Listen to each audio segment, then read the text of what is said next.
Nous devons aider le continent africain. To live with us, the European dream. Good friend of Taiwan. Europe 1, bonjour. Europe 1, 7h-5. Dans 2 minutes, le coup d'envoi d'Europe 1 matin avec Dimitri Pavlenko. Mais d'abord, la revue de presse internationale. Nous sommes d'abord en Italie avec Antonino Gallofaro. Bonjour Antonino. Bonjour. Qu'est-ce qui fait la une chez vous, Antonino ? Eh bien, cette grogne sociale inédite au Vatican. Le mécontentement des employés des musées, titre le journal romain Il Messaggero. Ils sont stressés à cause de l'augmentation des touristes. La colère est telle qu'une cinquantaine d'entre eux menacent même de poursuivre en justice le Saint-Siège. Il Fatto Quotidiano détaille les conditions de travail au sein des musées. Les heures supplémentaires payées moins que les heures normales, le manque de protection durant la pandémie, la gestion chaotique des arrêts maladie, ce ne sont que quelques exemples.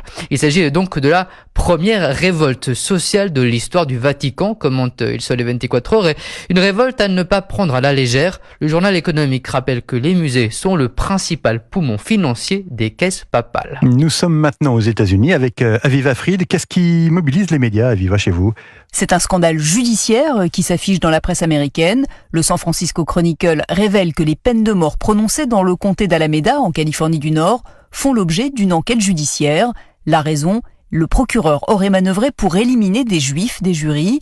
Tout est parti d'une affaire jugée en 1995, rapporte le Los Angeles Times, qui explique que des notes manuscrites émanant du procureur ont été retrouvées. Le New York Times cite l'une de ces notes concernant un juré potentiel. Je le préfère à n'importe quel autre juif, mais c'est non. Selon le quotidien, les procureurs pensaient qu'un juré juif ne prononcerait jamais de peine de mort en raison des chambres à gaz de la Seconde Guerre mondiale. CBS News rappelle qu'il est formellement interdit de ne pas accepter un juré à cause de sa race ou de sa religion.